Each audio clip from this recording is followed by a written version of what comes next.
Welcome to Catholic Answers Live, the program where you participate with your questions about apologetics and evangelization, including the most important theological, spiritual, moral, and social issues facing the world today. Call now with your question for today's guest. Toll free 1-888-31-TRUTH. That's 888-318-7884. Now, from San Diego, Catholic Answers Live.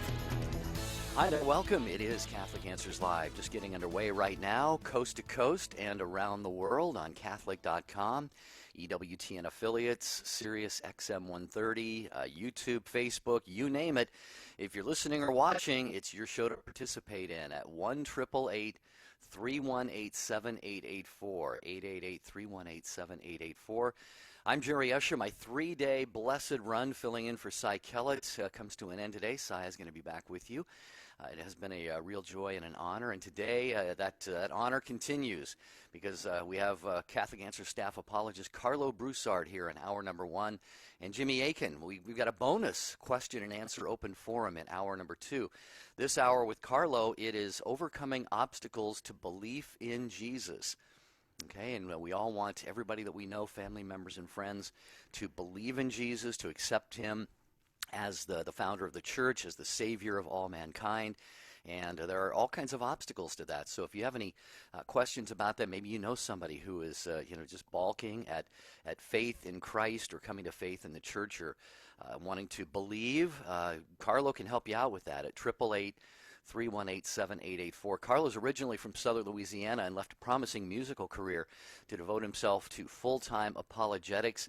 He's published articles on a variety of subjects. He holds several undergraduate degrees and is currently working on his master's in philosophy with Holy Apostles College and Seminary. And he also worked for several years with nationally known author and theologian Father Robert Spitzer. Carlo, good to have you. Good to be working with you again. Hey, Jerry, it's great to be working with you as well, my friend.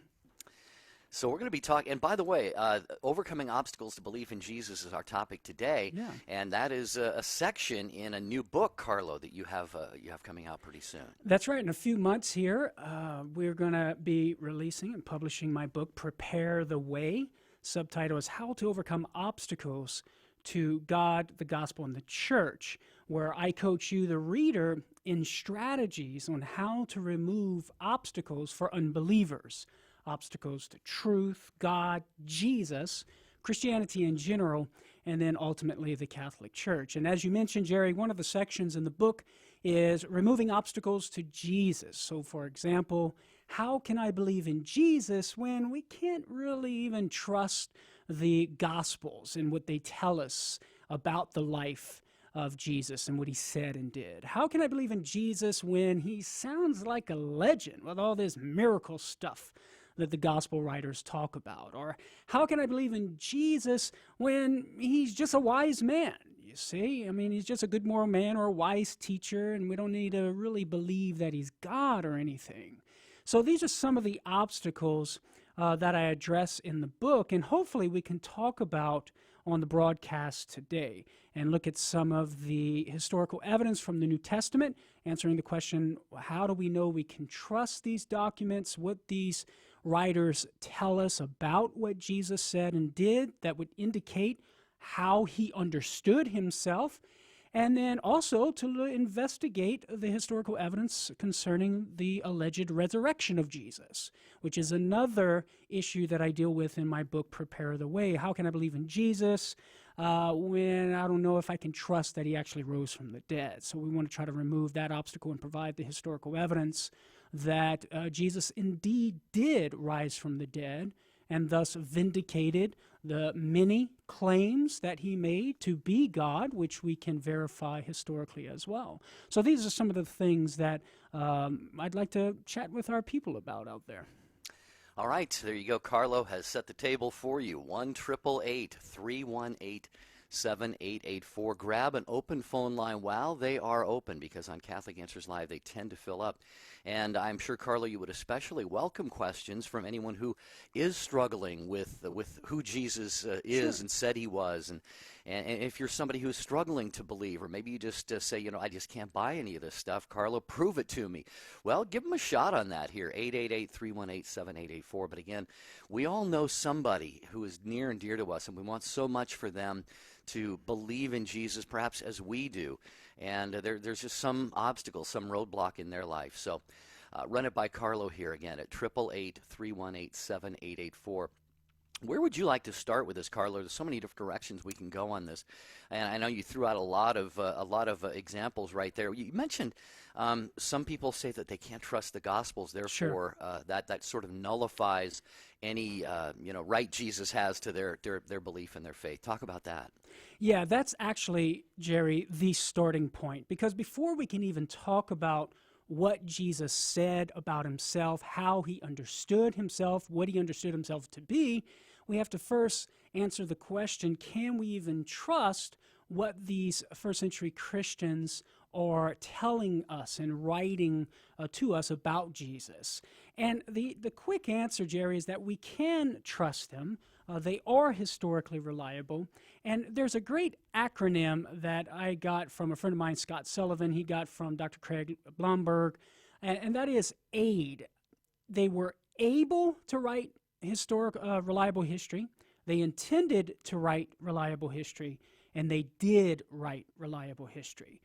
And with regard to being able, Jerry, some folks get hung up on this idea, well, these Gospels were written many years after the events that they record. How could they possibly remember what Jesus said and did, etc.? And they'll often use the telephone game, where you tell something to somebody else, and that person tells that same thing to somebody else, and next thing you know, the message becomes manipulated, and it ends up not being the original message.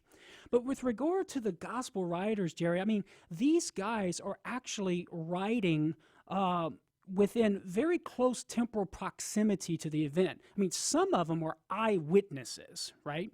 And then, so that would be Matthew and John, and then Mark and Luke were companions of eyewitnesses, had access to those who were eyewitnesses. So that's credible in and of itself to at least merit a general approach of trust to the New Testament documents. And then these gospel writers are writing within, according to ancient standards of ancient literature, they're writing within very close temporal proximity to the events that they're recording. I mean, we're talking within 30 years for Matthew, Mark, and Luke, and then within 60 years for John, writing in the late first century. And compare that to the biographies, for example, of Alexander the Great from the historians Arrian and Plutarch, which date 400 plus years removed from the events that they record. So the temporal proximity that the gospel writers have to the events that they are recording lends itself to credibility, which it's important to point this out, Jerry, because it limits the possibility, it precludes, in fact, the possibility for legendary developments. Historians will point out that normally you need about 2 generations, about 80 years for legends to begin developing. Well, the New Testament authors, the gospel writers, are writing well within that time frame. And secondly, the leadership of the first century Christian community were present when these documents were being written, along with eyewitnesses, in order to ensure a faithful transmission of the words and deeds of Jesus and what happened in his life. So if anything would have been sort of a legendary development, well, then they would have been able to come out and take care of that and say, no, that's not how it happened. So the temporal proximity that the gospel writers have to the events that they're recording is very significant to tell us that they actually were able to write reliable history because they were so close to the events that they're recording. And keep in mind, Jerry, that these guys, they didn't just receive a lecture and a fly-by lecture in a lecture hall. They lived with Jesus for 3 years, hearing his teachings over and over and over again, and in fact having the opportunity to go out and to repeat those teachings and to preach. So they would have assimilated that teaching, those teachings of Jesus within their own heart and mind, and been able to communicate the substance of that teaching. Yeah, sure, they would have been communicating and writing in sort of different words, not the actual words in a verbatim transcript of Jesus' teaching, which ancient authors weren't expected to do in the first place, but they would have been able to communicate the substance of the teaching. And so they were able to write reliable history. We know they intended to write reliable history, Jerry, as opposed to some sort of folklore or legendary type stuff or mythology, because they're rooting and grounding their narrative of Jesus in history, with historical details. They're talking about historical events and festivals, Passover, Feast of Tabernacles. They're talking about historical people that can be verified in extra-biblical sources. Caiaphas, the high priest, Pontius Pilate. We're talking about James, the brother of the Lord. We're talking about Herod the Great. All of these individuals can be verified historically in extra-biblical sources. So the Gospels have no inclination, no marks of being folklore or legends or mythology. So they intended, in fact, you can look at Luke's prologue, Jerry, in Luke chapter 1, verses 1 through 4. Luke is basically telling his readers, hey, I'm writing legitimate history here, because he writes, as scholars point out, in classical Greek in order to signify he's a credible historian here. He's writing as a credible historian, and we can take him and trust him in what he says because he had access to eyewitnesses, those who actually were part of the ministry of Jesus. So they intended to write reliable history, and of course they did write reliable history, Jerry. And we can do this by, looking at archaeological findings, which verify some of the details in the Gospels. We have extra biblical sources, as I mentioned already, that verify some of the details in the Gospels. And then we can look at the specific events in Jesus' life, the specific sayings in Jesus' ministry, and use what historians call the historiographical criteria. Certain criteria that historians use in order to test the historicity of certain events in the past, in ancient literature. And when we comb through the New Testament and the Gospels in particular, we discover that Jesus' teachings, some of the things he did, do indeed meet these historiographical criteria, and thus we can conclude at least these specific events, this specific saying, is indeed historical.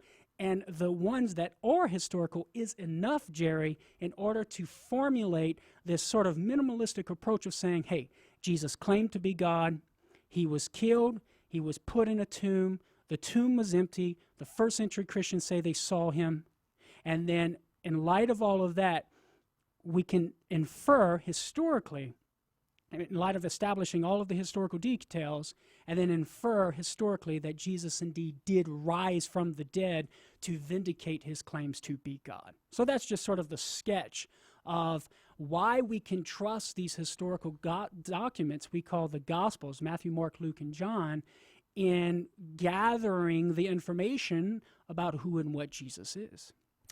Very good. Off to a great start here with Carlo Broussard, talking about overcoming obstacles to belief in Jesus. And trust us, folks, as you know from your own experience, maybe from your own personal journey or from those you know and love, we can come up with all kinds of reasons to not believe in Jesus. But as Carlo has begun to lay out for us here, Jesus is and was who he said he was.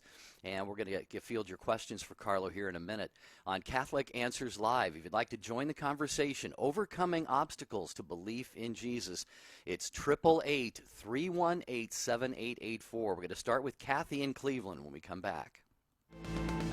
Don't you just love listening to Carlo Broussard? Did you know you can book Carlo or any of our other great speakers to speak at your parish or special event? Contact one of our seminar coordinators through the Speakers Bureau section on Catholic.com today to find out more information.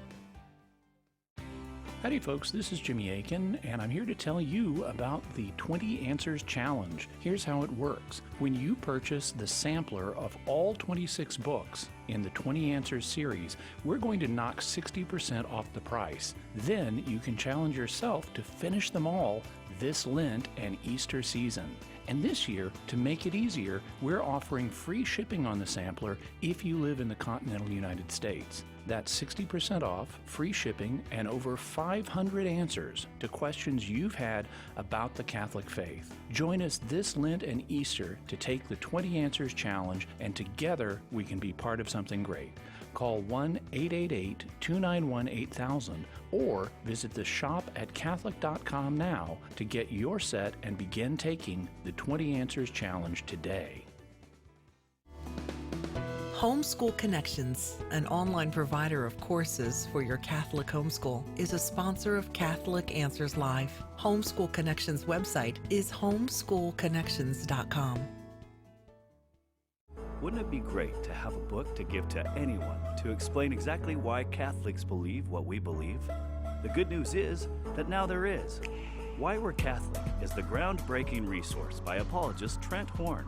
That one book that you can hand to anyone as a starting point for helping them find their way into or back to the practice of the Catholic faith.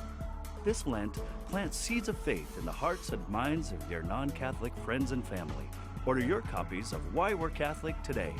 You can order your copies of Why We're Catholic by calling 1-888-291-8000, visiting the shop at Catholic.com, or asking for it at a good Catholic bookstore near you. Call now with your question, 888-318-7884. This is Catholic Answers Live. All right, we are going to go right to your calls in a moment, but Carlo and I have a challenge to issue to you, and we are so close to meeting this goal. Will you help Catholic Answers and help yourself at the same time? There's a goal to get 1,500 people by the end of the month, which is, take a look, today. 1,500 people to take the 20 Answers Challenge, and so far 1,350 of you have done just this. So today, right now, we need 150 of you to take this challenge up. And Carlo, as you know what it is, it's the Catholic Answers 20 Answers Sampler, 26 books in all, and each one deals with a different area or theme of Catholic theology or belief, other non-Christian religions, and moral issues and so forth, Mary and the papacy and the sacraments. And there's 20 answers provided to different questions about these areas of church teaching. And Catholic Answers is challenging you during Lent and Easter to work your way through all 26 of these books and to help make it unbeatable and irresistible. It's 60% off the normal price plus free shipping. And Carlo, I presume you've contributed to this. Yes, I do have one booklet in that package there, Jerry, entitled 20 Answers Miracles, where I talk about, on topic here for today's show, some of Jesus' miracles and why we can trust the New Testament records and narratives about the miracles of Jesus, sort of taking a general approach of that the way the New Testament authors, the gospel writers, present the miraculous wonder worker Jesus to us is in a way that merits an approach of trust rather than suspicion, that we can trust them in what they're telling us about what Jesus did in performing marvelous deeds. And so that's one of the things that I talk about, as well as answering objections from skeptics about miracles, looking at particularly Catholic miracles, Eucharistic miracles, incorruptibles, nature miracles, healing miracles, etc. So it's a great little resource if you want to learn about miracles. But I tell you what, Jerry, all of the booklets are excellent. It's a great introduction to apologetics. Each booklet, 20 questions, 20 answers, very easy to read, but yet in depth, and providing endnotes and resources to further you along the quest for truth and growing in your knowledge in apologetics. All right, take this up for Lent and Easter, and Catholic Answers is inviting you, challenging you to do this through Eastertide, which is through May 20th, so you got plenty of time. Again, we need 150 of you, and we're on the air for these 2 hours, so if about 25 or 30 of you would do that right now, that would be fantastic.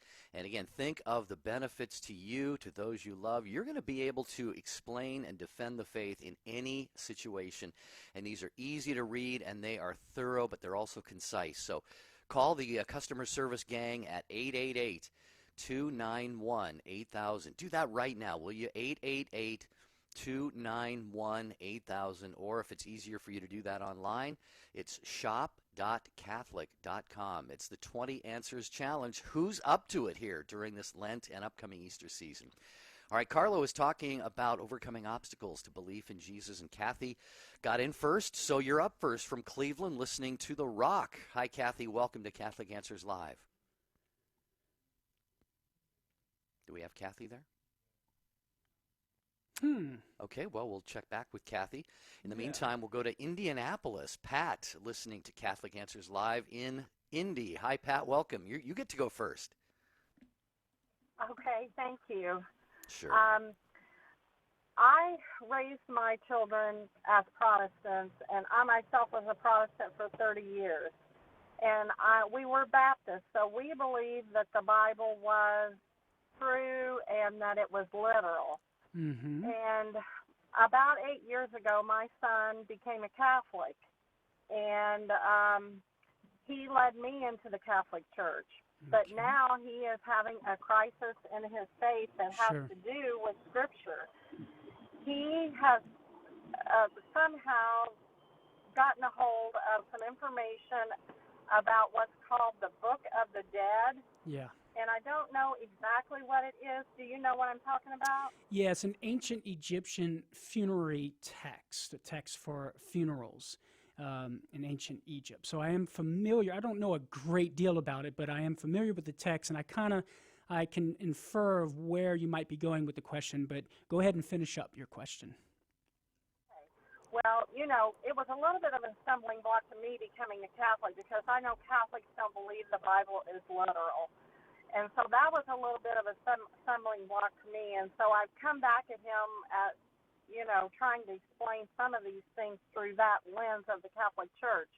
But basically, he says that this book predates the Bible and that it has some information in there that sounds a whole lot like that the Bible plagiarized itself from this book. Okay. And it has really rocked his faith to the point where he believes there's a creator, but he's really not believing in any faith or any of the sacred scriptures anymore, and it's just really tough. Right.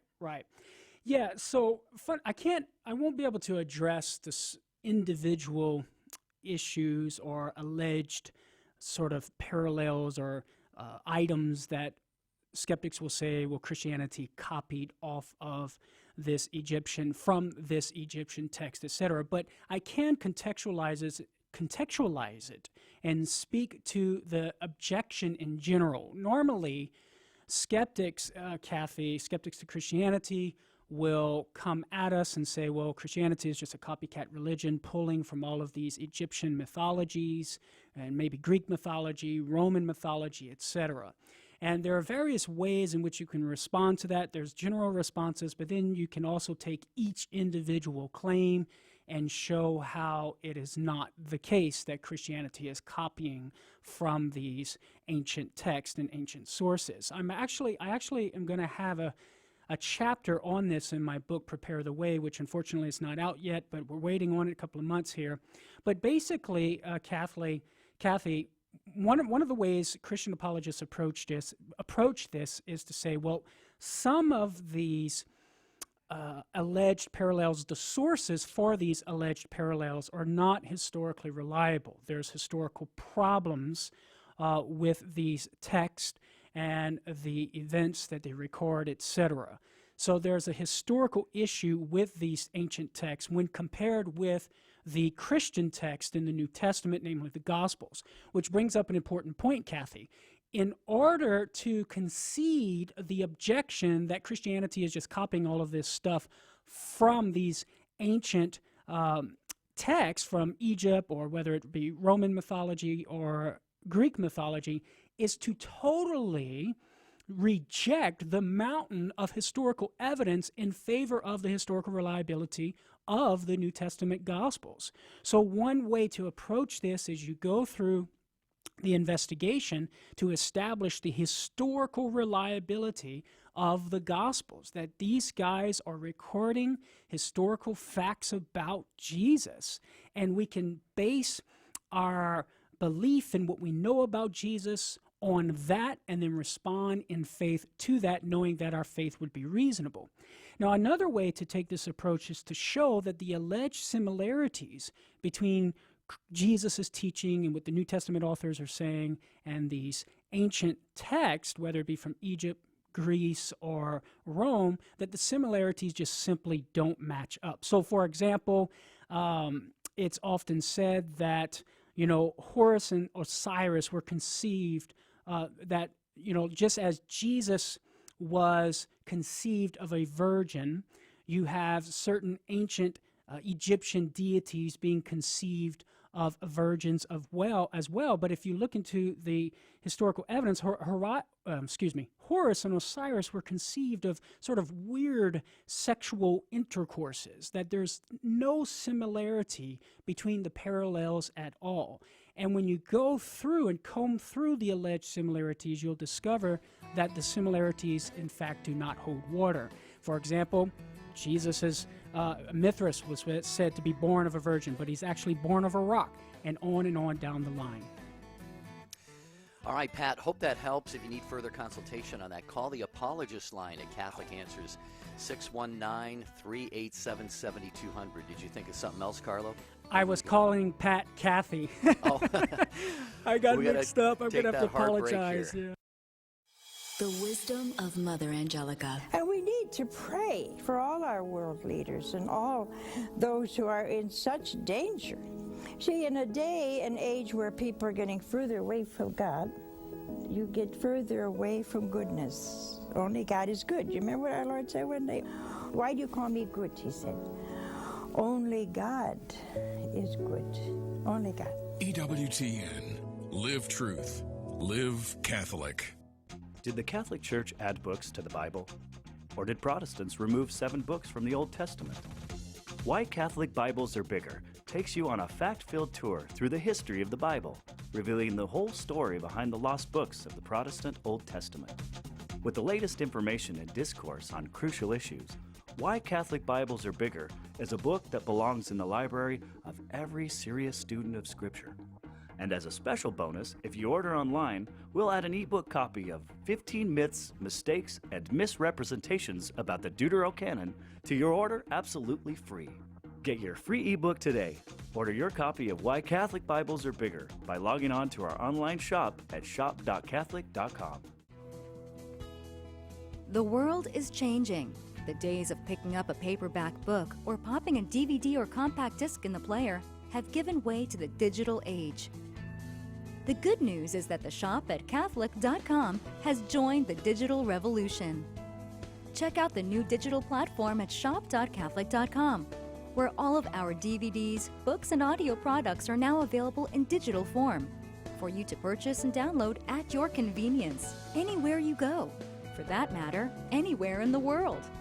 We've got hundreds of offerings, so visit shop.Catholic.com today and check out our selection.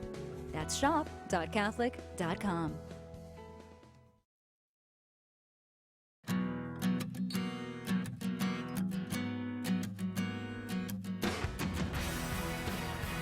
Catholic Answers Live, Jerry Usher in for Cy Kellett, Carlo Broussard here, helping you help others get over whatever obstacles they might be facing to belief in Jesus as the Son of God, as divine, as the Savior of the world. 888-318-7884. Also, get on the phone to the customer service department. Again, it's the last day for you to take advantage of 60% off. Get that 60% off and free shipping on all 26 books in the Catholic Answers 20 Answers series. And they've got books on Mary, the papacy, the sacraments, Mormonism, Islam, end-of-life issues, moral questions, you name it, the sacraments.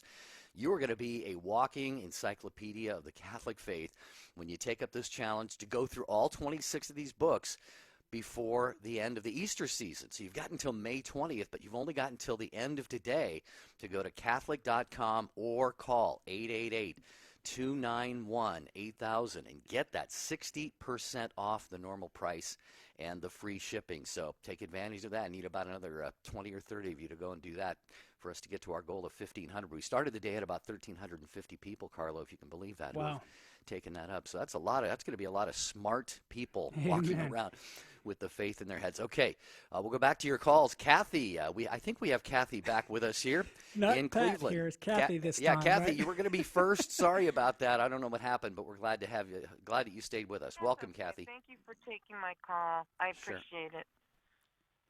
Okay, how can we help you, Kathy? Go for it. I have an acquaintance, and he's an atheist. And he was telling me that his premise for atheism is that there couldn't be a God because if there was, he wouldn't have created an evil person like Satan. And I told him that I thought that God created the angels, but Satan decided to fight against God. And he said, angels don't make decisions. They're not given free will. So I don't know what to tell him.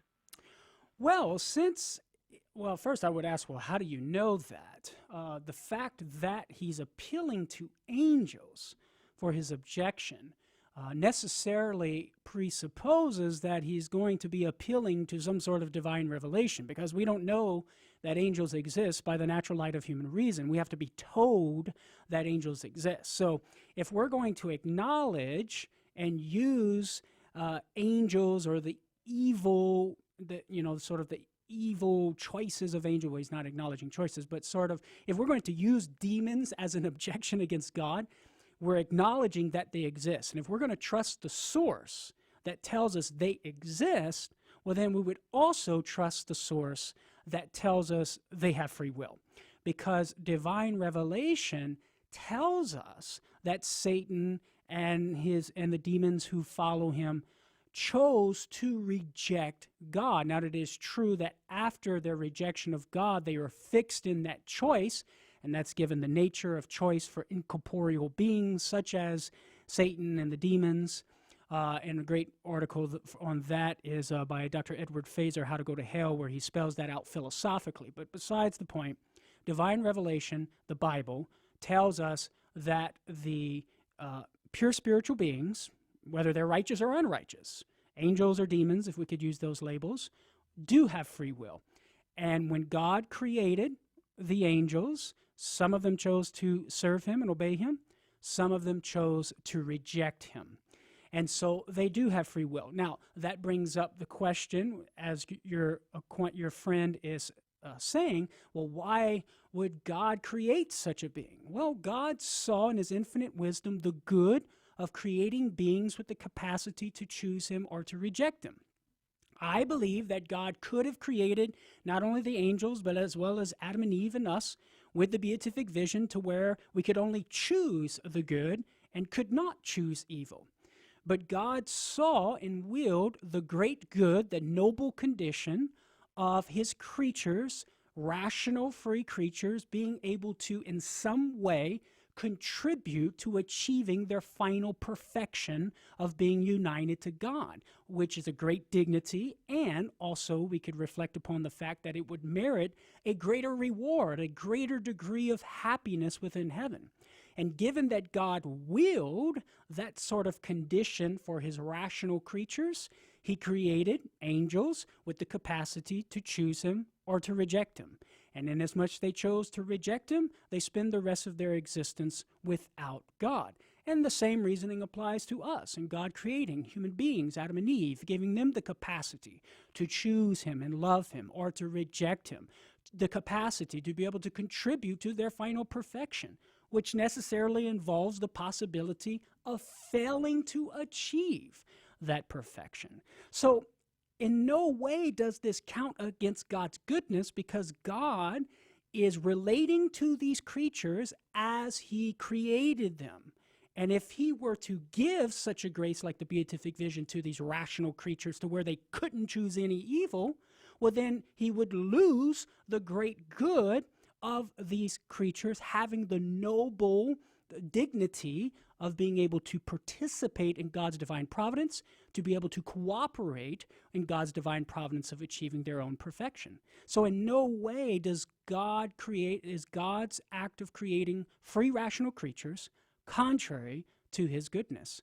So I think that's how I would take it and approach it. What do you think of that, Kathy? I got it right this time. Well, you can call me Pat if you want to.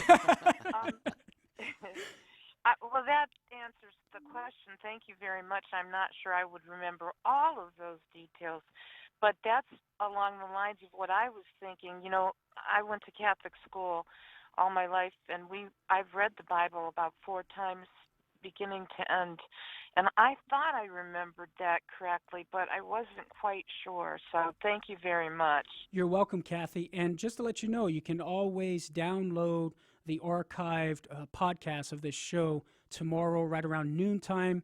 The great Nick Chamberlain always uploads the MP3 file, and you can just download it or listen to it online and try to jot down some notes. And perhaps that will help you to be able to go back to your friend and enter into a dialogue.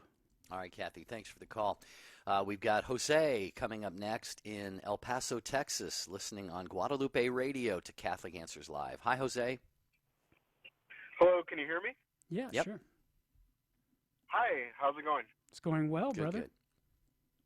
Great, thank you so much for your ministry. You've helped me and my family out so much in being able to profess our faith.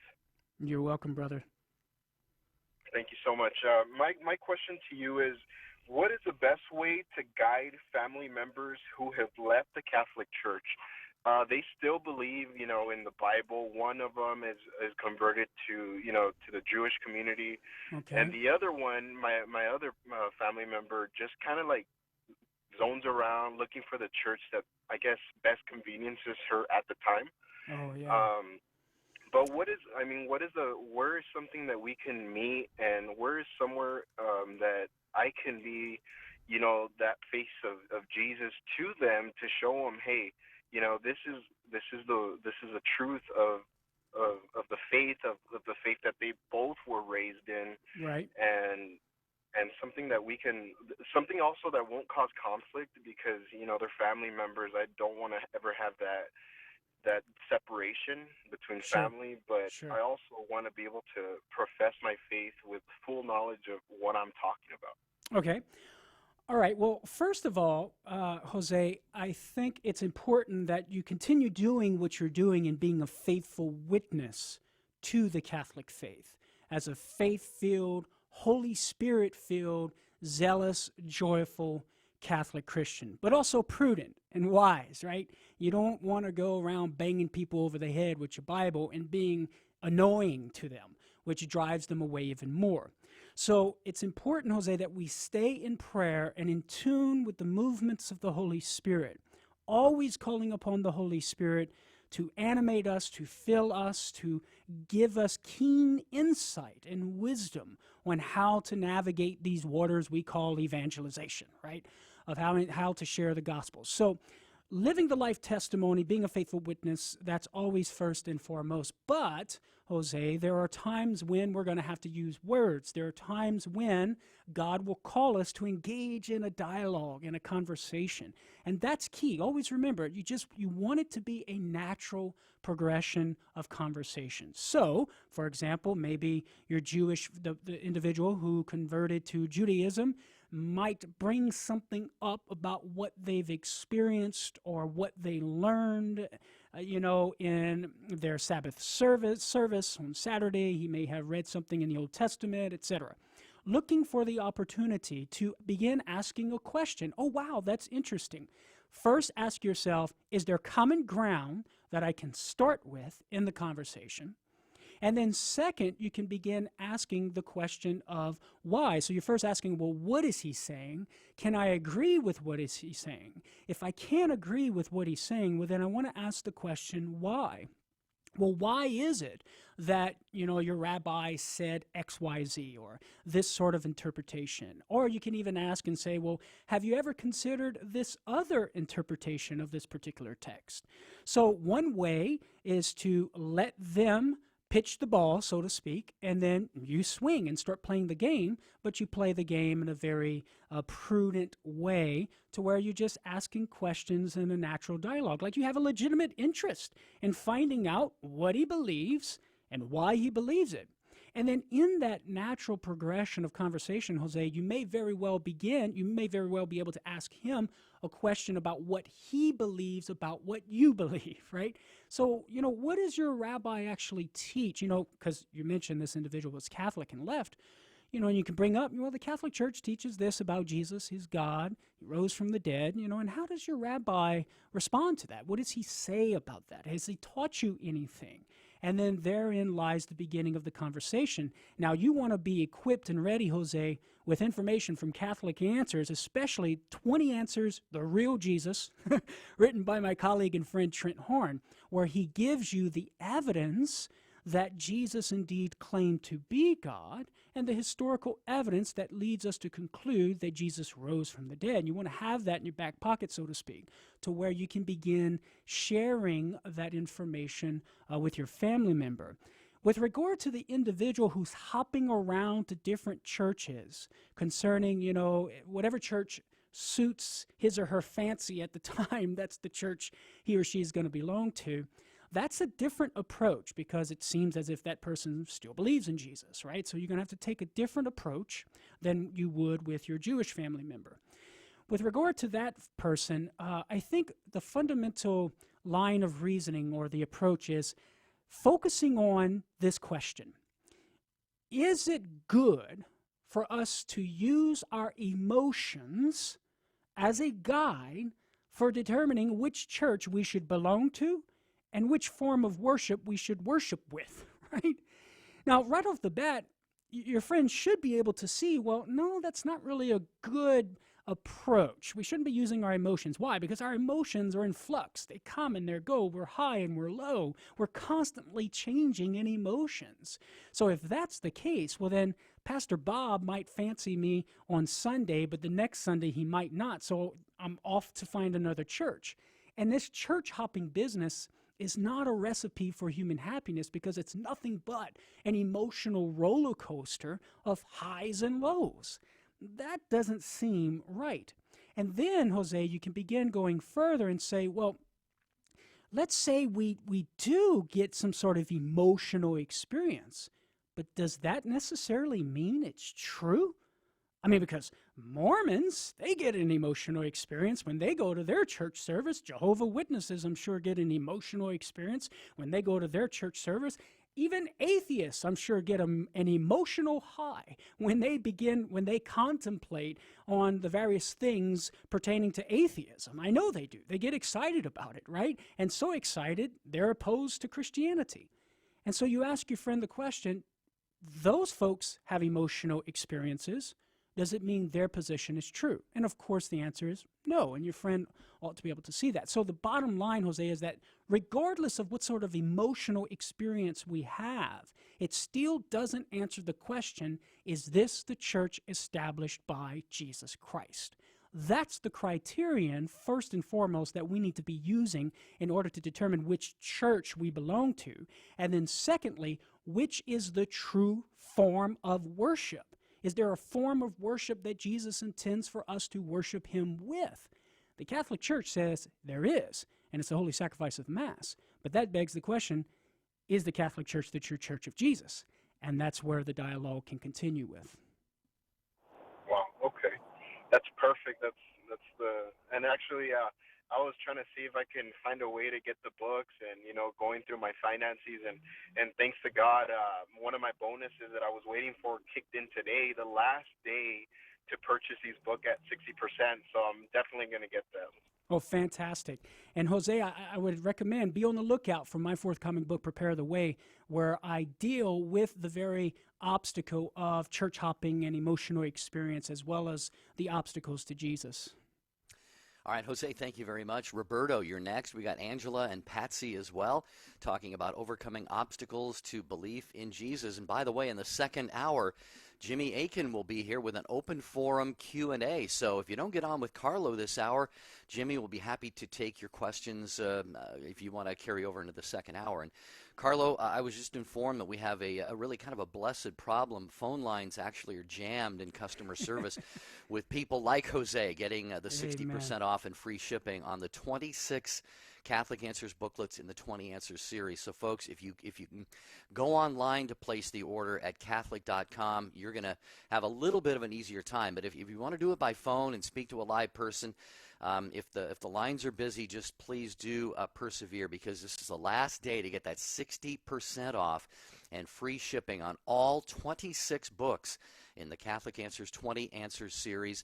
And these are packed with, like I say, each one deals with a different theme or section of faith or theology or reason or moral issues, the sacraments, even non-Christian religions. So any situation that comes up, you're going to be able to explain and defend the Catholic faith in ways that you never imagined that you'd be able to. And it's all made easy by Catholic Answers. And the challenge is to work your way through all 26 of these books between now and the end of the Easter season. So we're really still early in Lent, and you've got until May 20th if you want to take up that challenge. So again, by phone, if you want to do it that way, it's 888-291-8000, 888-291-8000. Don't worry, the lines are busy, but you're still going to get through. But it's easy and simple and fast right away. You can do it in a couple minutes online at the shop.catholic.com. Are you up to the challenge? I believe you are. We need you to be. Back to take more of your calls for Carlo in just a minute. Let us help you with your question today on Catholic Answers Live. Hi, this is Tim Staples, and I'm challenging you to take the 20 Answers Challenge. Here's how the challenge works. When you purchase the sampler of all 26 books in the 20 Answers series, we're going to knock 60% off the price, and we're challenging you to finish them all this Lent and Easter season. And this year, to make it easier, we're offering free shipping on the sampler if you live in the continental United States. That's 60% off free shipping and over 500 answers to questions you have about the Catholic faith. Join us this Lent and Easter to take the 20 Answers Challenge, and together we can be part of something great. Call 1-888-291-8000 or visit the shop at Catholic.com now to get your set and begin taking the 20 Answers Challenge today. We struggle with sin. We're distracted in prayer. We find it hard to be loving and easy to be selfish. Thankfully, the Church has given us Lent, the perfect time for reform, of reconversion to God and His will for us. The saints of the Counter-Reformation faced greater obstacles than these, yet they each found the grace to persevere during a tumultuous time in the Church. How can we do the same? Reform yourself is a good place to start. We all need to reform our souls. This Lent, let the saints who reformed the Church show you how. Order your copy of Reform Yourself today by calling 1-888-291-8000, visiting the shop at Catholic.com, or asking for it at a good Catholic bookstore near you. Pope Francis said, "All of us are called to mature in our work as evangelizers. We want to have better training, a deepening love, and a clearer witness to the gospel.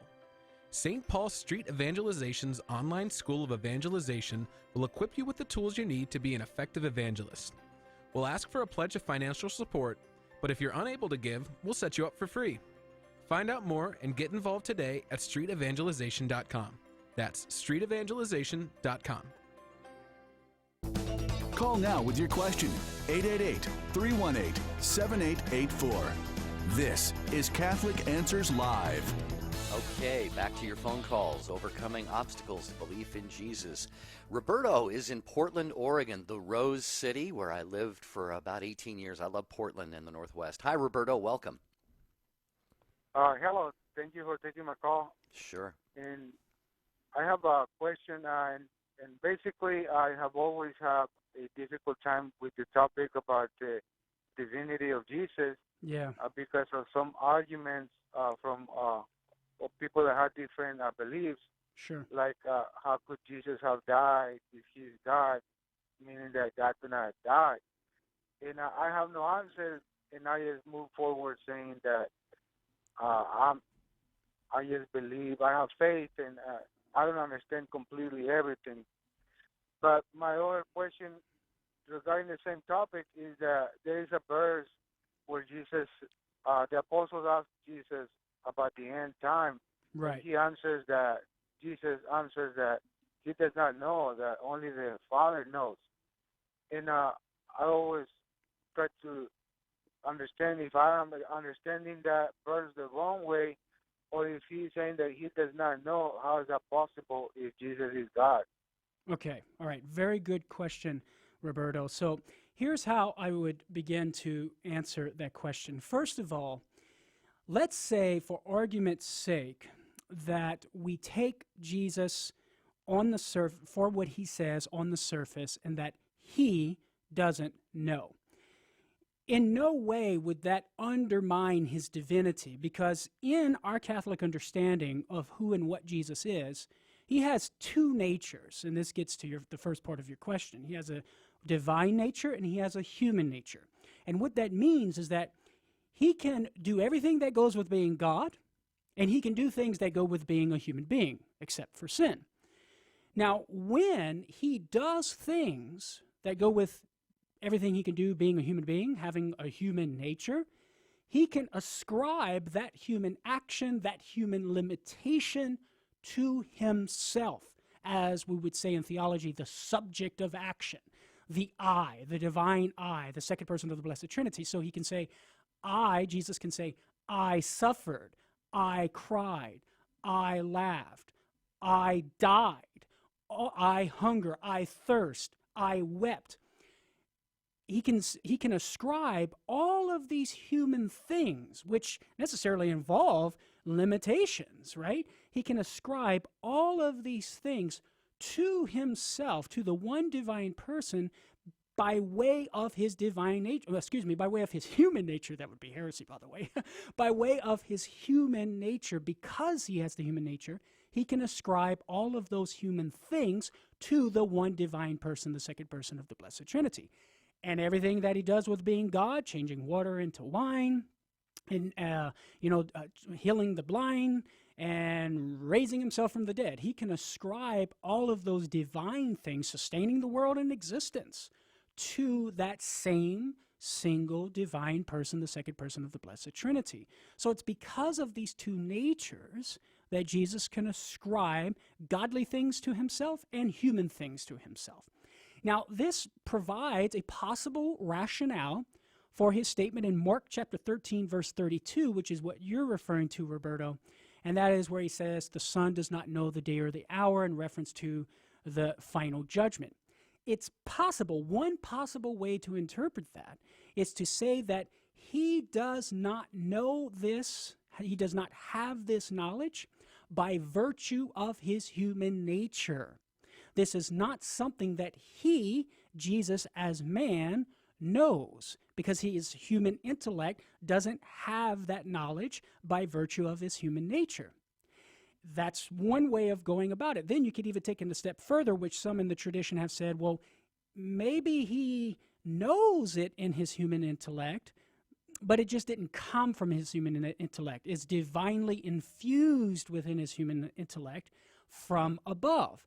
And Jesus could very well legitimately say the Son does not know, referring to him as man. By virtue of his human nature, he does not have this knowledge. And in no way does that contradict what is true.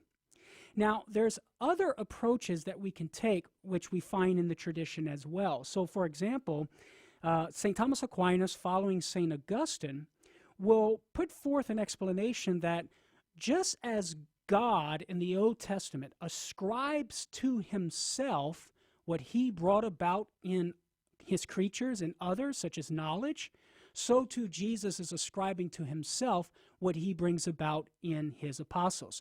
For example, Roberto, in Genesis 22:12, God says to Abraham, Abraham, now I know that you fear God. Well, it's not that God didn't know and then all of a sudden, poof, now he knows, because in other words, in that case, he wouldn't be God. No, God ascribes to himself what he brought about in Abraham, an increase in knowledge that Abraham fears God. And so Aquinas and Augustine would say that so too here in Mark 13:32, Jesus is ascribing to himself what he brings about in his apostles, a lack of knowledge about the day and the hour. So these are possible ways to explain this, but we do know that in no way does this undermine Jesus' divinity. Okay, Roberto, hope that helps. Thank you. Carlo, great job, and people can book you at Catholic.com, right? That is correct, indeed. Yep. And All I'd right, love to come out and speak to their parish or conference or wherever it may be, even if it's just second communion class, second grade, first communion class. I'll come and talk to them. Second communion class. Hey, wait a minute. Is that a heresy? No, we have a second and a third and hopefully a 1,000th communion. Great job, Carlo. Thank you, Jerry. Always enjoy being with you. Amen, brother. Angela and Patsy, hang on if you want. If you're able to stay on the line, Jimmy A can help you in the second hour. Hey, folks, this is the moment for you right now. I'm going to ask for 50 of you to go online, shop.catholic.com, or call 888-291-8000. And save your 60% and get free shipping on the 20 Answers Challenge. All 26 books in that series for your Lent and Easter reading and edification and instruction. Again, it's a deep discount and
Welcome to Catholic Answers Live, the program where you participate with your questions about apologetics and evangelization, including the most important theological, spiritual, moral, and social issues facing the world today. Call now with your question for today's guest. Toll free 1-888-31-TRUTH. That's 888-318-7884. Now, from San Diego, Catholic Answers Live. Good to be with you. Jerry Usher in for Cy Kellett. At the end of a 3-day run for me, Cy is going to be back with you, and always a blessing to spend this time with you. Great job by Carlo Broussard in hour number 1. And this hour, we are going to give you a bonus, kind of an Oreo cookie Q&A open forum. It happens for 2 hours on Tuesdays and Thursdays. And today, for this hour, Jimmy Akin, senior apologist at Catholic Answers, is going to answer whatever question is on your mind. And Jimmy, it's a good second time this week we get to work together. Yeah, it's an unexpected treat, so always happy to be here. Yeah. Well, we had a couple of folks from the first hour hang on, so they will start us off. But here's the phone number. Again, it's anything goes on Q&A open forums on Catholic Answers Live. 888-291-8000 is the number. Oh, I'm sorry, that's the customer service line, and I am going to give you that number. To be on the show, it's 888-318-7884, but I guess that was probably a providential slip there on my part because, Jimmy, as you may have heard, maybe you didn't, customer service is kind of swamped with people calling on that 20 Answers Challenge. So, again, this is the final day for you to take advantage of that, dear friends. Catholic Answers making all 26 books in their 20 Answers series available as part of the Lent and Easter Challenge. And they are challenging you, inviting you, giving you the opportunity to bolster your knowledge of the faith and your ability to share it by offering you 60% off the normal price for all 26 books in the series and free shipping on top of that. And today is the last day of that offer, so customer service lines are busy, but the internet is open and easy and available at the shop.catholic.com, shop.catholic.com. If you want to speak to a live human being, just call 888-291-8000. And let's keep those phone lines. I just love the fact, Jimmy, that customer service came running into this radio studio and said, please encourage people to go to the internet. The phones are swamped. Yeah, well, Anyway, it's a testament to the popularity of the offer. But actually, whether you want to go to the website, if that's an option for you, that's great. But it's more important that you are able to get the set. And so if you need to call, if that's your preferred way of getting it, call away. Absolutely. 888-291-8000 or Catholic.com is the shop there. And again, the radio show phone number, 888-318-7884. Catholic Answers Live into its 21st year on the air. And Jimmy, you've been a part of each and every one of those years, so I know the listeners love the opportunity to have access to you. So unless you have anything else, we will dive right in. Let's go to it. All right, Angela, thanks for holding through the top of the hour break in Elkhart, Texas, watching on YouTube. Hello, Angela. Welcome with Jimmy Akin. How are you? I'm good, thank you. Great. Thanks for your patience. Angela, you're on the air. What's your question? Oh dear, I was raised and am currently actively involved in a Protestant Restorative Church. And my best friend of 8 years is Catholic. He's going through some stuff right now in an attempt to be understanding for him. Angela, forgive me. Your phone line is cutting out, and we want to be able to hear very clearly what you have to say. So please, we're going to test your patience just for a couple more minutes here, and I don't know if you need to reposition yourself or something for that cell phone connection, but we'll have the call screener pick up and just make sure it's clear because, like I said, Jimmy wants to hear very clearly what your question is. So hold on there, Angela and Elkhart. We'll start this hour with Patsy in St. Petersburg, Florida, listening on Peace Be With You Radio. Patsy, you're on with Jimmy Akin on Catholic Answers Live. Hello. Hi, how are you? Doing okay. Good. Great. I have a question that occurred to me while at adoration and also when praying the Divine Mercy Chaplet. Mm-hmm. When we say the body, blood, soul, and divinity of our dear Lord, how does the soul come into play? How does that happen when he's divine and human? Okay. So I never thought of it before. yeah, so Jesus is both divine and human, and over the course of time it was clarified by councils. That means he's fully God and fully man. So in his divine nature, he has a complete divine nature, and that's what we referred to in that prayer when we refer to his divinity. We're referring to his divine nature. The other things that are referred to all pertain to his human nature. When we say body, blood, and soul, we're referring to the different parts of a human entity. In the case of a human, we have a physical side, which consists of body and blood.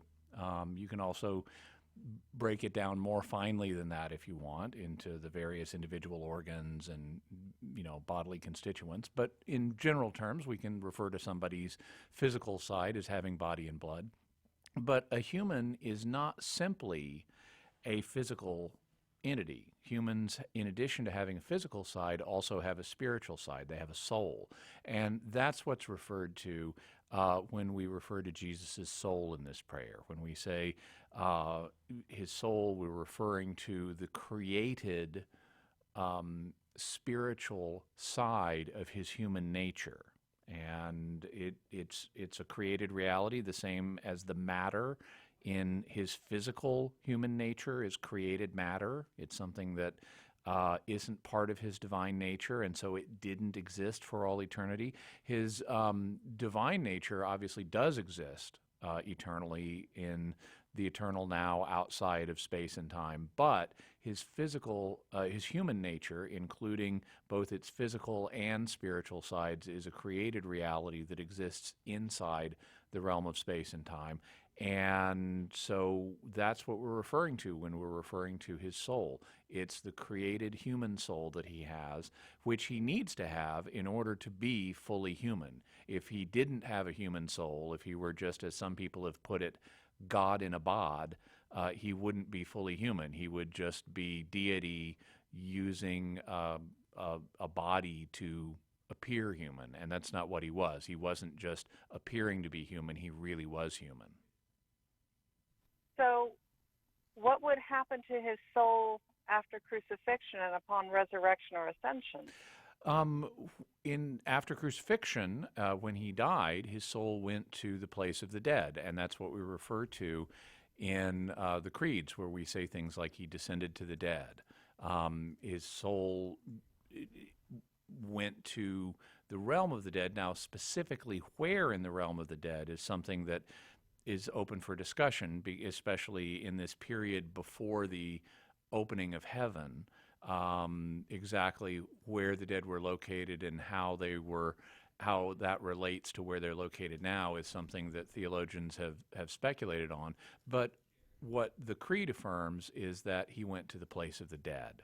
And so that's just like what every human soul does upon death. It goes to the place of the dead. In terms of where his soul is now, well, because it's been reunited with his body, and because his body is enthroned in heaven, then that's where his soul is right now too. His human soul, is located with his living body gloriously in heaven. This understanding of heaven, though, we need to distinguish it from the eternal now, because you can't take something that's inside of time and take it out of time.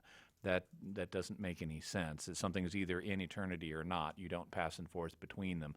So this understanding of heaven is part of God's created world, where also are other created beings like angels and the souls of the saints, and even a few humans who have their bodies, like the Virgin Mary. All right, Patsy, hope that helps you out. Thanks so much for calling Catholic Answers Live. And if you need further help with that, you can always go to Catholic.com or call the Apologist line at 619-387-7200, where any member of the Catholic Answers apologetic staff can spend any amount of time with you that you would like by phone. Folks, you can always also write your letters or emails and connect with one of Catholic Answers apologists. All right, Angela, you are next, and I think we have you up and ready to go in Elkhart, Texas. Sorry about that false start, Angela. Welcome, and you get to go with Jimmy Akin. Hi, can you hear me now? That's much better, we yes. got you now, yeah. How can we help?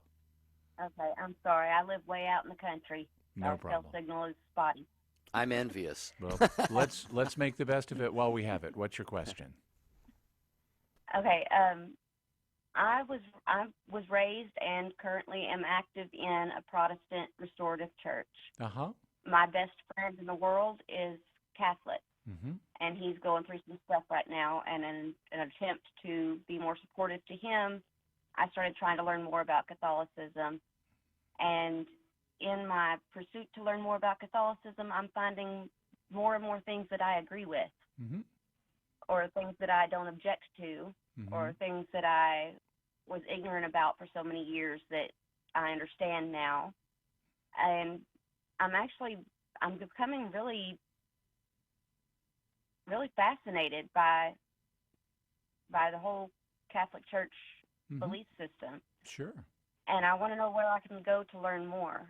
I Okay. want to, like I told him, I'm not trying to convert myself to what he was growing up or what I was growing up. I want truth. Right. And where can I go to find that? Okay.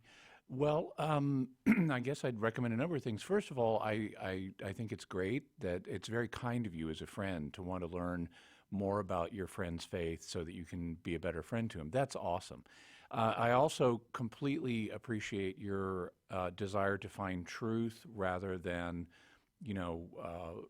focusing on other considerations. I myself am a convert to the Catholic faith from a Protestant background, and so I've been through that journey. And in my journey, truth was also the foremost thing on my mind. So I very much appreciate and respect that principle. In terms of where to go to learn more, well, the station you're listening to or the channel you're listening to, I guess I see here you're listening on YouTube, and that's great. We're here on Catholic Answers Live on YouTube, every weekday, and I'd encourage you to use that as a resource. Continue to watch the show. And also, I can recommend our website, Catholic.com. We have lots of resources there. Here on the show, the topic changes from day to day. It may not always be a topic that you're immediately interested in listening, and you may have a particular question or something that you're looking for an answer to, and that's where Catholic.com can be a big help. It's the website of our organization, Catholic Answers, and so we try to bring the same level of professionalism and reliability to Catholic.com that we try to bring here on the air on Catholic Answers Live. And we have literally thousands of free resources that are online right there for you at Catholic.com, including many different questions that we've answered. And we also have an online forum where you can interact with people and ask questions and get answers. So I'd recommend that as a free resource that can be a big help. In addition, I would suggest you might want to make an investment in one particular resource called the Catechism of the Catholic Church. A catechism is a book that explains the faith, and the Catechism of the Catholic Church is the most important catechism that the Catholic Church has. It's actually was written by the bishops of the world and issued by the Pope himself. And so it's the Church's most official, most prestigious catechism, and thus its most prestigious, most official explanation of the Catholic faith, at least in general terms. It being a catechism, it's meant to be a basic presentation of the faith, so it doesn't go into everything, but it is a good summary and a really good starting point for someone who just wants to know what the Catholic Church teaches on a whole range of issues. If you continue on this journey and decide that you want to investigate the possibility of being Catholic, the way to do that would be to contact your local Catholic parish. Every Catholic parish pretty much has an inquirer's class that is there to help people learn more about the faith and to decide, is it something that they think God is calling them to, and so that would be a next step if you are interested in exploring that. Incidentally, if you do that, you're likely to encounter a term, an abbreviation actually, that is often used. The abbreviation is RCIA. And so if you go to a parish and you hear about RCIA, what that stands for is the Rite of Christian Initiation for Adults. It's the way that adult people, like you and me, end up going through this process to become Catholic. And so if you call up and say, hey, I'm interested in your Inquirer's class, someone might mention RCIA in that context, and that's what they're talking about. How's that, Angela? Does that Inquirer's help? class, is that for somebody who is definitely planning to convert? No, or somebody who's just thinking strongly? Just someone who's interested in inquiring. Actually, sometimes people take Inquirer's classes who don't have any intention to convert. They may just be, say, married to a Catholic and they want to inquire about the faith as a way of learning about their spouse's faith. So there's no commitment. Most people who are taking an Inquirer's class are open to converting. They're at least thinking about it, but there's no commitment. Yeah, I am open. I mean, like I said, I'm looking for the truth, and I'm open to admitting if I was wrong all these years, or if I was taught wrong, or whatever. You know, I want to know what's right. That's a very spiritually healthy attitude to take, and that's pleasing to God. That's really great, Angela, that you're focused on truth and wanting to do God's will, not simply relying on the way things have always been in your life. Yeah. All right, Angela, thank you for your call. We appreciate that. And maybe, kind of reframe that thinking, from, maybe I was wrong all these years to maybe just simply you just didn't have full information or something like that, which is certainly available. Or here's something new to learn. Yeah, exactly.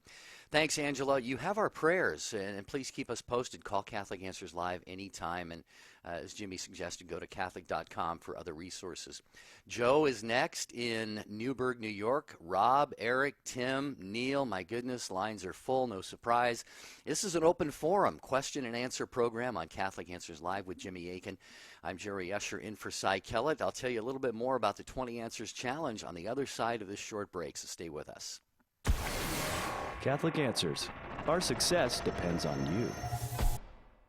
Hi, this is Tim Staples, and I'm challenging you to take the 20 Answers Challenge. Here's how the challenge works. When you purchase the sampler of all 26 books in the 20 Answers series, we're going to knock 60% off the price, and we're challenging you to finish them all this Lent and Easter season. And this year, to make it easier, we're offering free shipping on the sampler if you live in the continental United States. That's 60% off free shipping and over 500 answers to questions you have about the Catholic faith. Join us this Lent and Easter to take the 20 Answers Challenge, and together we can be part of something great.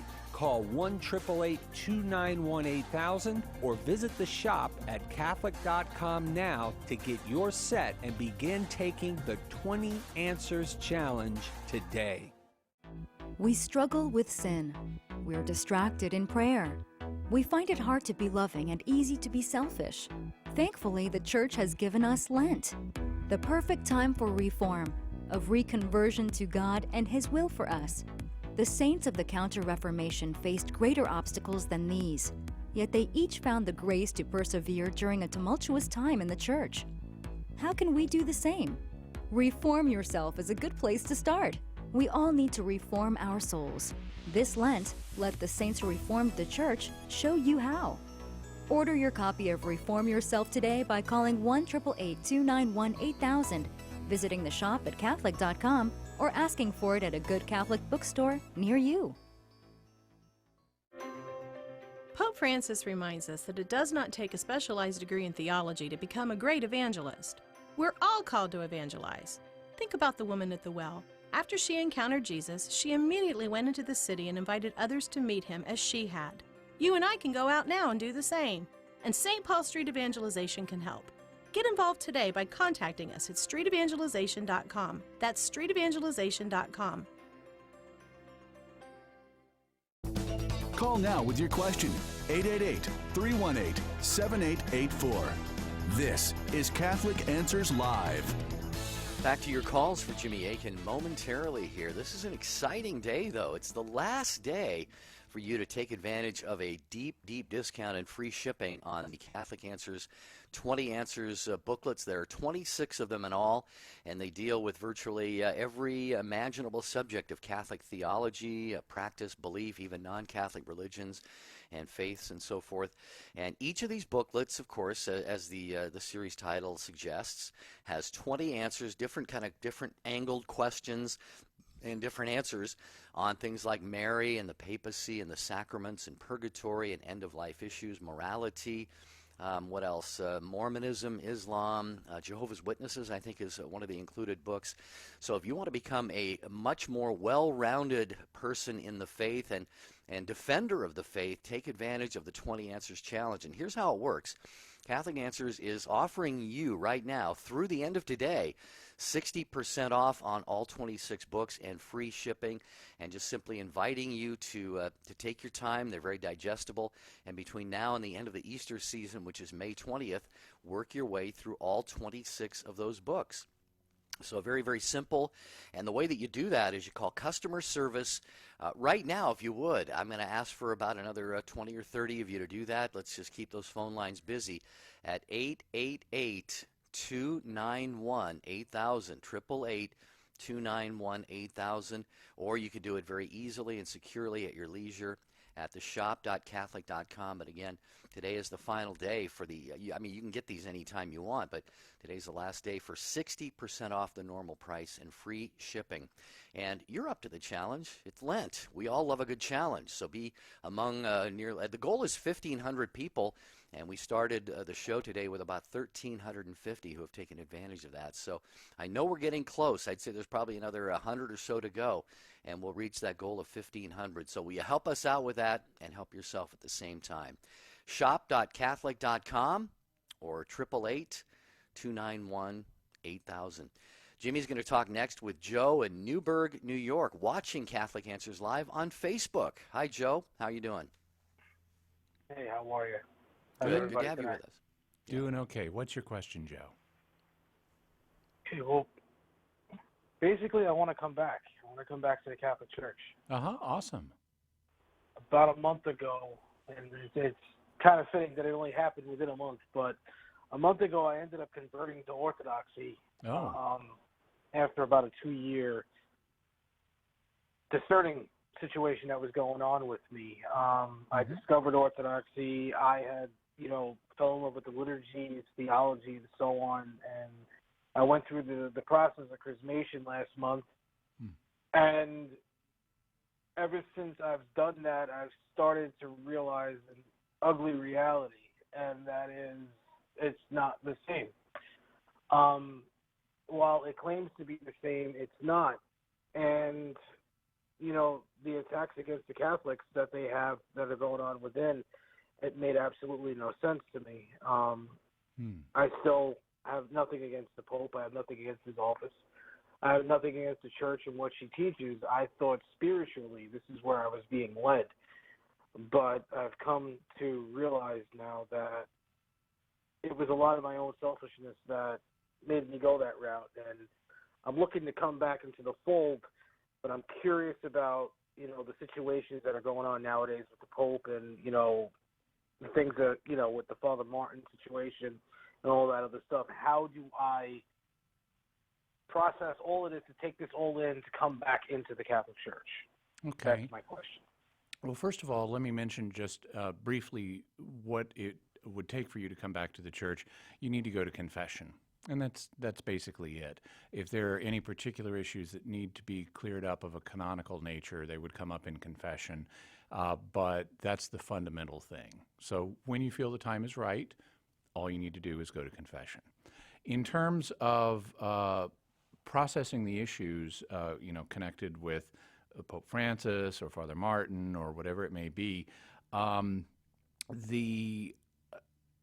the way I looked at I had to face a similar question when I was first becoming Catholic after having been an evangelical, because I was aware there were various problems in the church and there were criticisms that were being made, justly or unjustly, of various Catholic figures. And I said to myself, what's important is not what I feel and not what's happening with other people. What's important is the truth. Either this is Jesus' church or it's not. Now, if it's Jesus' church, I need to be part of it. And I need to be part of it regardless of what problems there may be in it.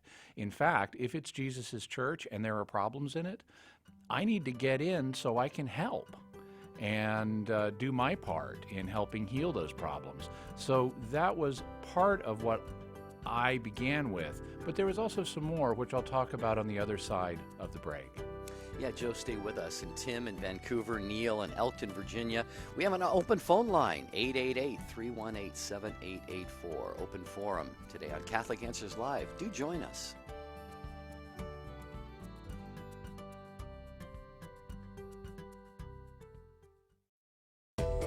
This is Bishop James Conley of the Diocese of Lincoln. Keep it right here on Catholic Answers Live.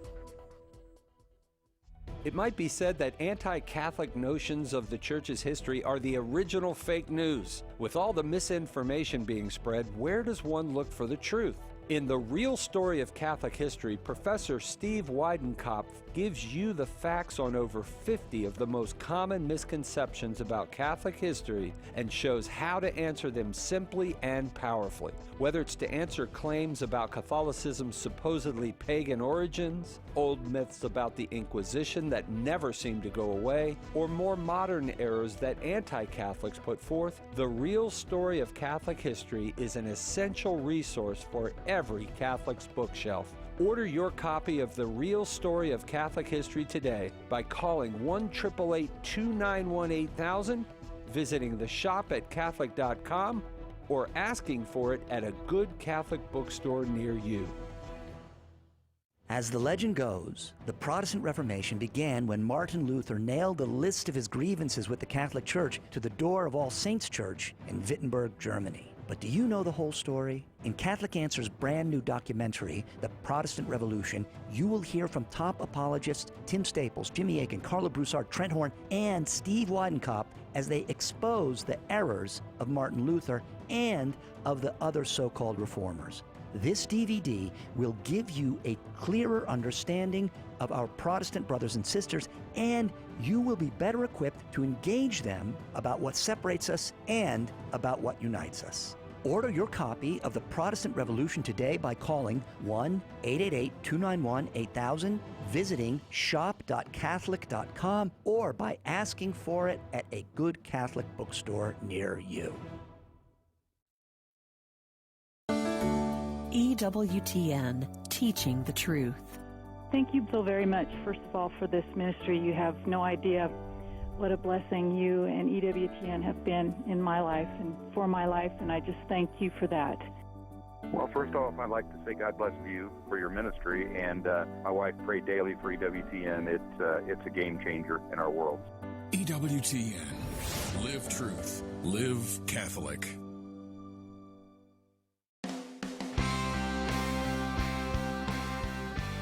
Cy Kellett is back tomorrow. I'm Jerry Usher, thanking Catholic Answers Live, the entire show team and apostolate for the honor and opportunity to be with you these last 3 days. And Jimmy Akin is with us this hour for an open forum, talking with Joe in Newburgh, New York. Joe, sorry about the interruption there. And Jimmy, I know you had a little bit more you wanted to share. Yeah, so as I was explaining before we had our heartbreak, when I was in the process of becoming Catholic, I was aware that there were problems in the Catholic Church, and there were also allegations of various kinds against different churchmen, some of them fair, some of them unfair. And I made a determination that I need to discern, is this Jesus' church? The question here is truth, not are there problems? And if it's Jesus' church, I need to be part of it. And especially if there are problems in it, I need to do what I can to help with those problems, to make things better. I mean, that's what's going to correspond to the will of Jesus, is for people to join his church and help improve things. So that led me to another question, which is, well, do the existence of problems, real or alleged, in the Catholic Church count as evidence that it's not Jesus' church? Well, no, they don't. And that's pretty clear from Scripture. If you look at the institution of Jesus' church in the New Testament, there are already problems. The Corinthian church in particular had a lot of problems. And it wasn't just the Corinthian church. Many of Paul's letters were written to deal with problem situations in various congregations. There was an entire heresy that had to be dealt with that consumed a lot of Paul's attention, and also the attention of other leaders in the early church that said you had to become a Jew and become circumcised in order to be saved. And that wasn't true.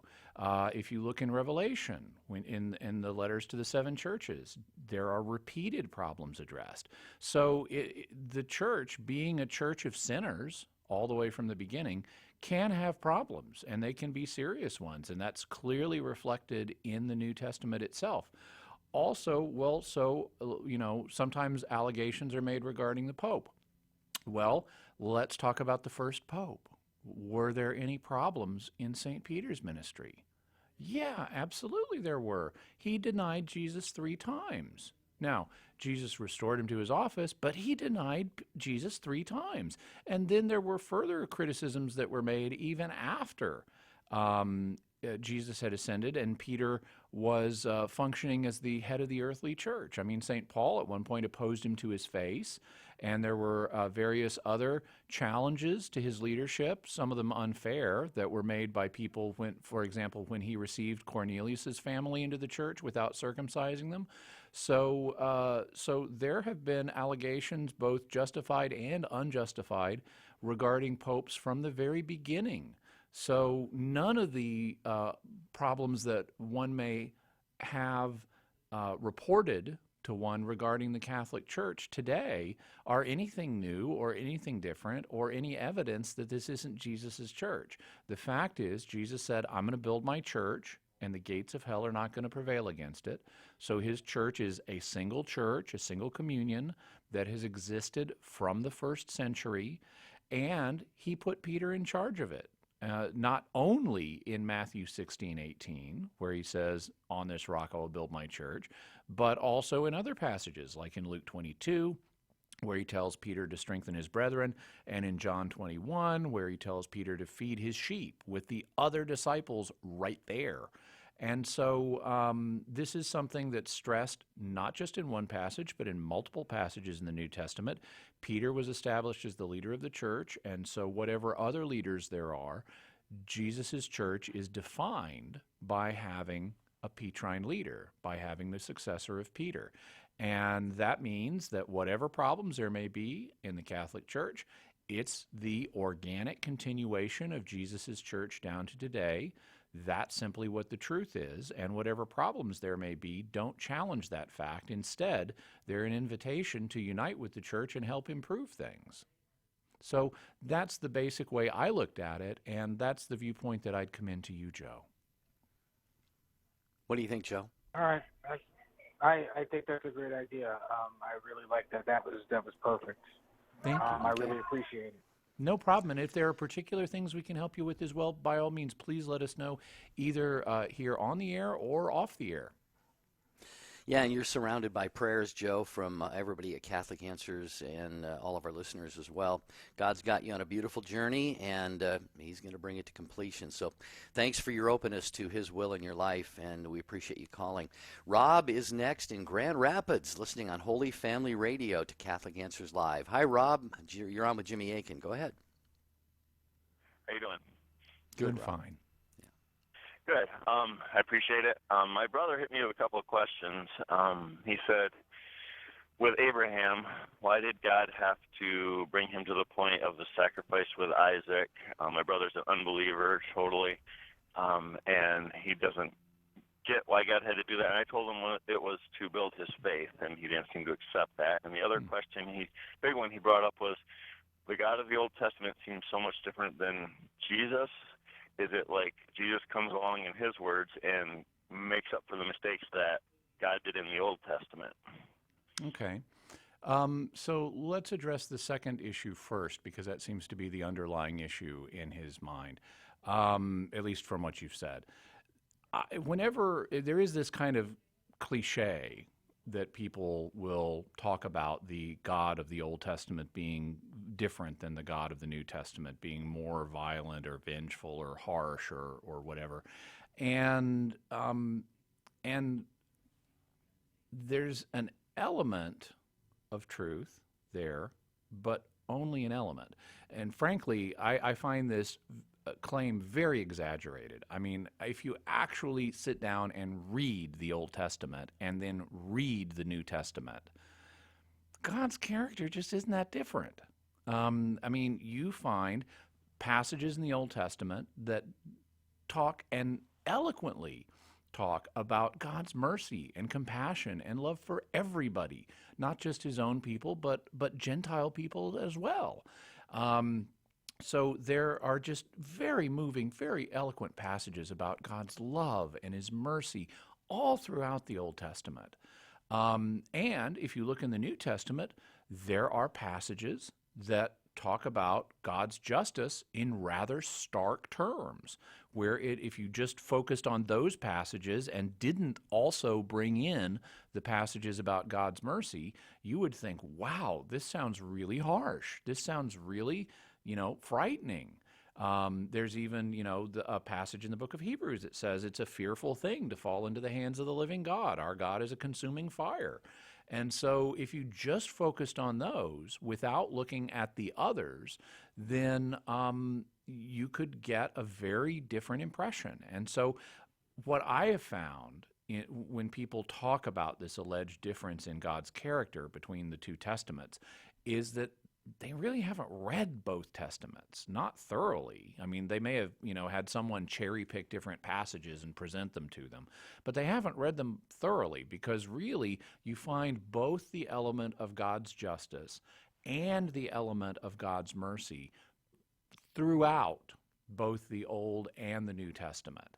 And both of them get presented in very forceful terms. His mercy is at times presented very forcefully and eloquently. His justice is at times presented very forcefully and eloquently. And so there's really not the kind of difference that people think there is, not if you really sit down and read the texts thoroughly. Having said that, is there some difference? Yeah, there is. There is some difference. Why is that? Well, from a Christian point of view, the answer is that God led his people along in a progressive way. It's what's known as progressive revelation. The idea is, for whatever reason, rather than just downloading all the information about himself into somebody's brain, say Moses's, all at once, he instead revealed himself in stages, and he weaned a people away from pagan gods, and they became devoted to him, and he progressively over time revealed more about himself until when he sent his son, Jesus, he revealed the fullness of the revelation that he meant mankind to have. Now, of course, God's mystery is infinite, so there's still an infinite amount we don't know in this life. But in terms of what he chose to reveal to mankind, that was a process that led up to the ministry of Jesus, who fully disclosed the message of God for mankind in this life. And that means we need to take account of the shifting times that God was making these different stages of revelation in. This is something Jesus himself points out when he's questioned at one point about why Moses allowed divorce if Jesus said it's ultimately not God's will. And his answer was, well, Moses allowed divorce because your hearts were hard. At the time that Moses lived, people were not prepared to accept certain things about God, like divorce is not his will. And they were just, we just need the right to divorce our wives. And, well, of course, wives don't need the right to divorce their husband. That wasn't part of the ancient Hebrew worldview. But the men felt very strongly that they needed to be able to divorce their wives. And even though it didn't fully correspond to God's will, God was willing to tolerate that for a time, because they were like unruly children who weren't mature enough to be able to accept all of the truth of what they need to do and what they need to avoid. Just like parents tolerate children at an early unruly stage where, they haven't been properly socialized yet and they're very selfish and demanding, and that's just a stage they go through. But eventually they need to grow out of that, and as that happens, they become more mature, they're given a clearer explanation of what they need to do and what they need to avoid, and they're given more responsibility. And that corresponds to the stage where Jesus came and said, okay, even though in the past God tolerated you divorcing your wives, you need to understand that's not ultimately his will. That's not the way he set things up. And so what God has joined together, let man not put asunder. And in expressing this principle, specifically applied to marriage, Jesus reveals something broader than that, which is that the culture that was in place at the beginning of the Old Testament period was not yet fully mature, and it had a certain, had just been weaned away, or was in the process of being weaned away from paganism and from pagan cultures that actually did barbaric things like sacrifice children to idols.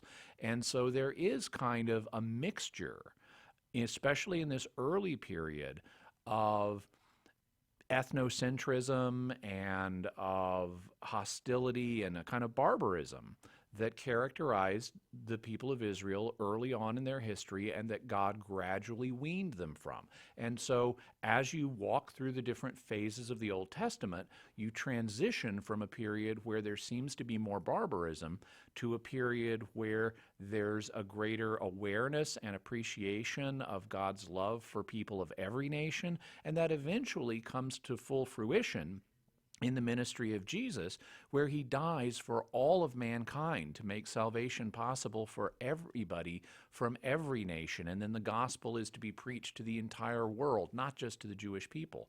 And so, it's all part of a single continuum where God progressively reveals his will, and that process of progressive revelation explains why there are some shifts in how God is presented. It's because in an earlier time frame, he's talking to a people that has more elements of barbarism.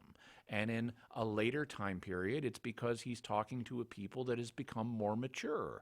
And it's analogous to the way you have to talk to, say, a 2-year-old who's in the terrible twos and is acting up versus the way you talk to someone who's a 20-year-old and is now, on the verge of adulthood.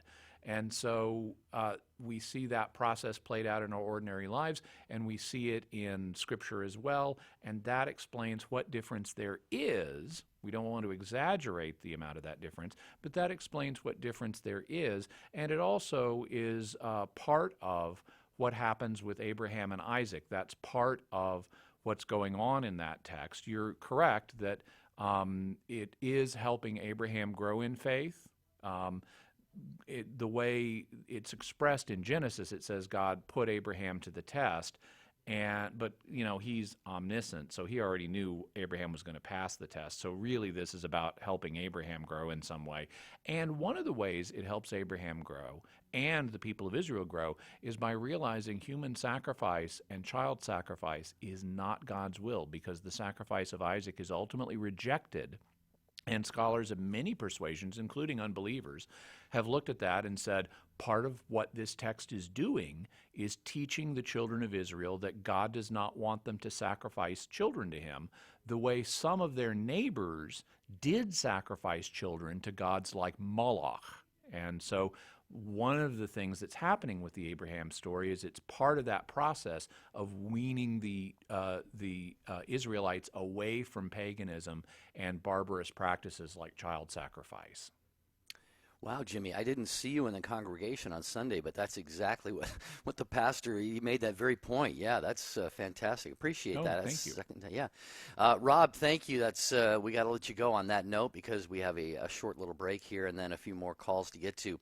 Jimmy Akin is here on Catholic Answers Live. It's a Q&A open forum on this Wednesday. Usually it's Tuesday and Thursday. Jimmy has jumped in here for the second time this week. Are you on tomorrow too, Yes, Jimmy? I am. Yeah, wow, 3 times this week. You all get Unusual. treated to Jimmy Akin. Okay, 888-318-7884 get you on the number on the program. Cy Kellett is back tomorrow as well. I'm Jerry Usher filling in for him right now. And we are going to go to Tim in Vancouver next after the break, listening on Mater Dei Radio. So, Tim, hang on, and Neil and the others, we'll get to as many of you as we can. Stay with us. We're glad you're with us. Stick around for more Catholic Answers Live.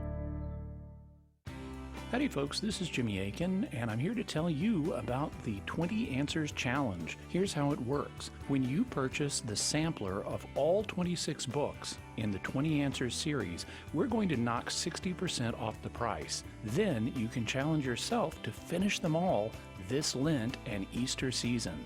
And this year, to make it easier, we're offering free shipping on the sampler if you live in the continental United States. That's 60% off, free shipping, and over 500 answers to questions you've had about the Catholic faith. Join us this Lent and Easter to take the 20 Answers Challenge, and together we can be part of something great.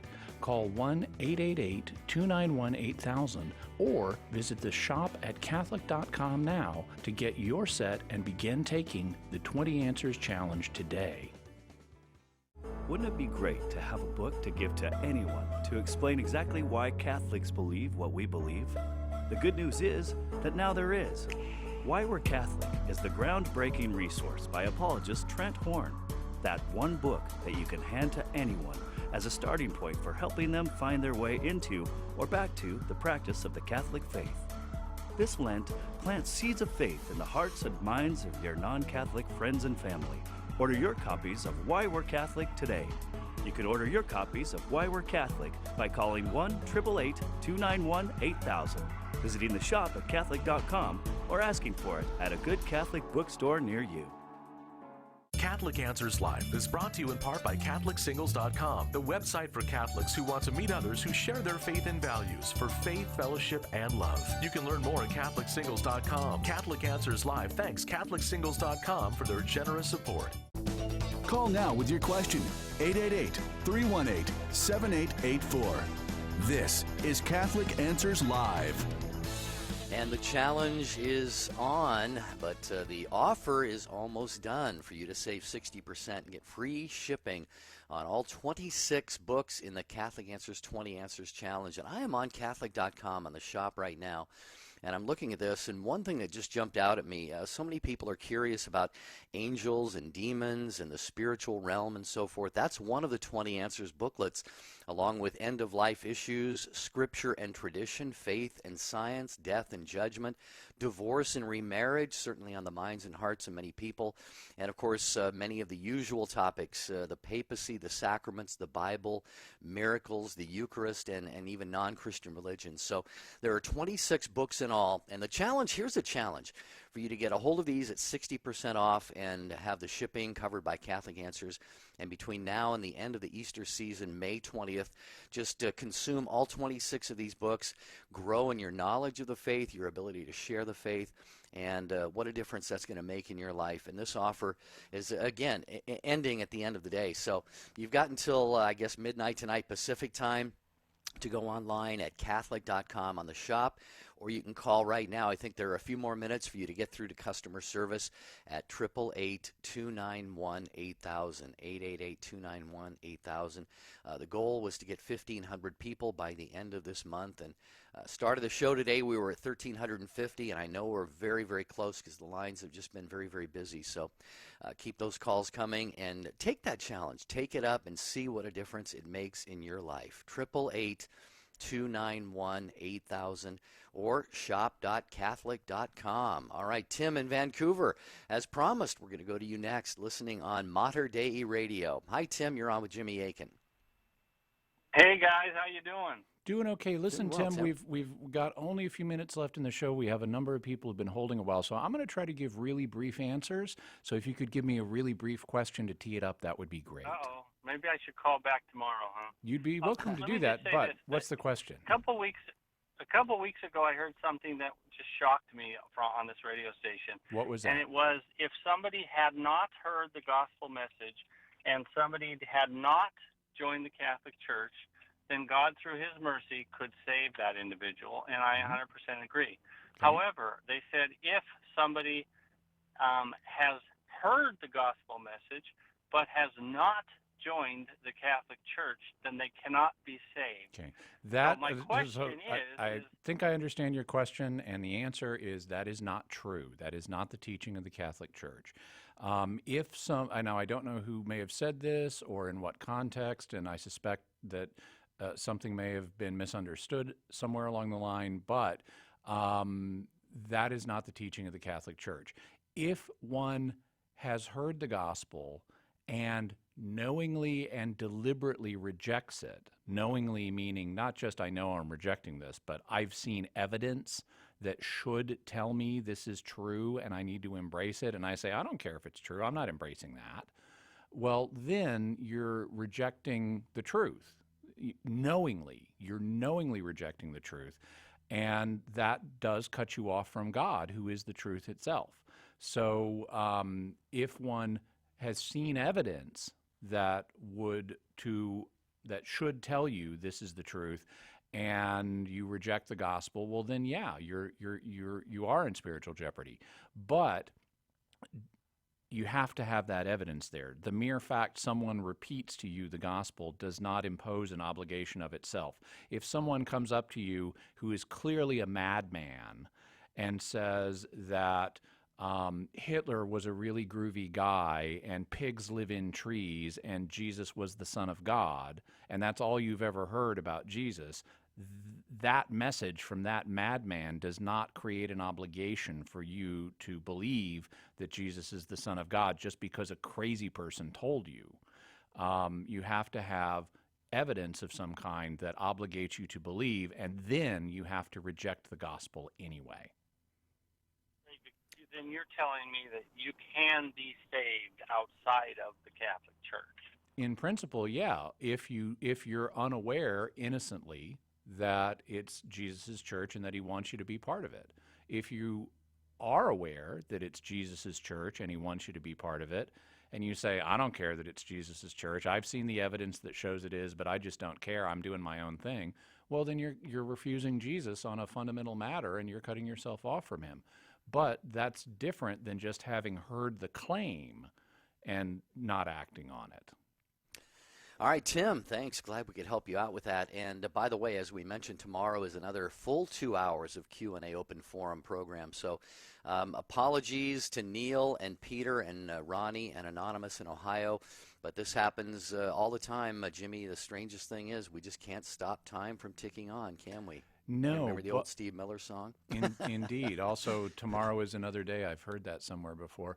But I am going to be on first hour tomorrow, so people who haven't been able to get on today can call right at the top of the show before the lines fill up, and I'll be more than happy to answer their questions. Very good. Thanks, Jimmy. Always enjoy it. Thank you, Jerry. By the way, folks, if you want to catch my program on many of these affiliates, Monday through Friday at noon Eastern Time and a replay at midnight Eastern, it's Take Two with Jerry and Debbie. And tomorrow we have our monthly Who or What Are You Praying For program. So share your prayer intentions with us and the world, and we'll get people praying for what's important to you. But I want to end this hour of the program and this day of Catholic Answers Live. By the way, Cy is back tomorrow. Another encouragement for you to take advantage of the Catholic Answers 20 Answers Challenge. Maybe you've taken up several different disciplines during Lent. That is fantastic. One of the things, remember Jesus talks about in the Bible, or it says in the Bible, God wills that all men be saved and come to the knowledge of the truth. So the two are connected very intimately. So come to a deeper knowledge of the truth of our Catholic faith by taking the Catholic Answers 20 Answers Challenge. And that is the 26 books. Each of them has 20 answers on a different theological subject or theme. And the sampler of all of them is available at 60% off the normal price and free shipping. Customer service is open for a few more minutes here. Get on the phone, 888-291-8000. And you've got until the end of the day Pacific time at Catholic.com to take advantage of that. We are so close. I think we need just a few more people to get to that goal of 1,500 people. So again, it's 888-291-8000 or shop.catholic.com. Again, Cy Kellett is back with you tomorrow with Jimmy Akin on a Thursday Q&A open forum program.